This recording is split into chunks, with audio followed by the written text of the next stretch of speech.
ഉൽപ്പത്തി പുസ്തകത്തിനുള്ള വായന 9-ാം അധ്യായം. നോഹയുമായി ഉടമ്പടി. നോഹയെയും പുത്രന്മാരെയും അനുഗ്രഹിച്ചുകൊണ്ട് ദൈവം പറഞ്ഞു, സന്താനപുഷ്ടിയുണ്ടായി പെരുകി ഭൂമിയിൽ നിറയുവിൻ.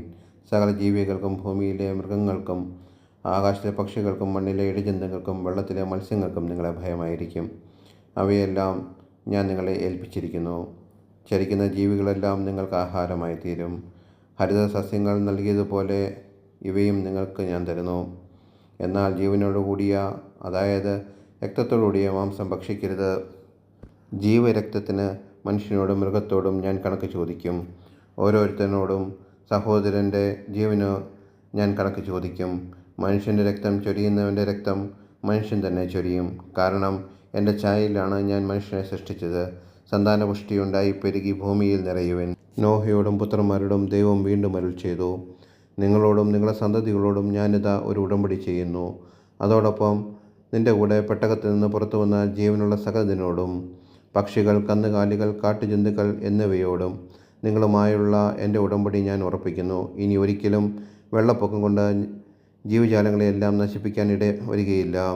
ഭൂമിയെ നശിപ്പിക്കാൻ ഇനിയൊരു വെള്ളപ്പൊക്കമുണ്ടാവുകയില്ല.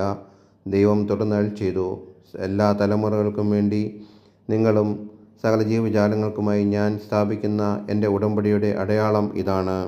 ഭൂമിയുമായുള്ള ഉടമ്പടിയുടെ അടയാളമായി മേഘങ്ങളിൽ എൻ്റെ വില്ല് ഞാൻ സ്ഥാപിക്കുന്നു.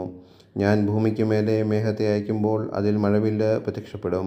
നിങ്ങളും സർവ്വജീവജാലങ്ങളുമായുള്ള എൻ്റെ ഉടമ്പടി ഞാൻ ഓർക്കും. സർവ്വജീവനെയും നശിപ്പിക്കാൻ പോരുന്ന ഒരു ജലപ്രളയം ഇനിയും ഒരിക്കലും ഉണ്ടാവുകയില്ല. മേഘങ്ങളിൽ മഴവില്ല് തെളിയുമ്പോൾ ഭൂമുഖത്തുള്ള എല്ലാ ജീവജാലങ്ങളുമായി ചെയ്ത എന്നേക്കുമുള്ള ഉടമ്പടി ഞാൻ ഓർക്കും. ദൈവം നോഹയോട് അരുൾ ചെയ്തു, ഭൂമുഖത്തുള്ള സകല ജീവജാലങ്ങളുമായി ഞാൻ സ്ഥാപിക്കുന്ന ഉടമ്പടിയുടെ അടയാളം ഇതായിരിക്കും. നോഹയുടെ പുത്രന്മാർ. പെട്ടകത്തിൽ നിന്ന് പുറത്തിറങ്ങിയ നോഹയുടെ പുത്രന്മാർ ഷേം, ഹാം, യാഫത്ത് എന്നിവരായിരുന്നു. ഹാം ആയിരുന്നു കാനാൻ്റെ പിതാവ്. ഇവരാകുന്നു നോഹയുടെ 3 പുത്രന്മാർ. ഇവർ വഴിയാണ് ഭൂമി ജനതകളെ കൊണ്ട് നിറഞ്ഞത്. നോഹ ഭൂമിയിൽ കൃഷി ചെയ്യാൻ തുടങ്ങി. അവനൊരു മുന്തിരിത്തോട്ടം വെച്ച് പിടിപ്പിച്ചു.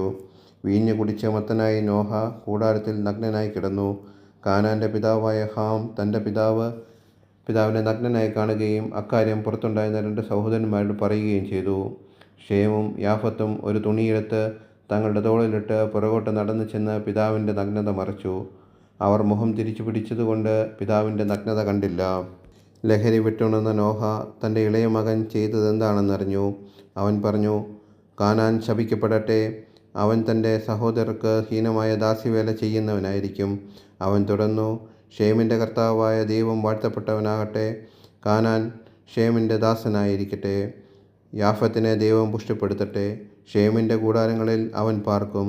കാനാൻ അവനും അടിമയായിരിക്കും. വെള്ളപ്പൊക്കത്തിന് ശേഷം നോഹ 350 വർഷം ജീവിച്ചു.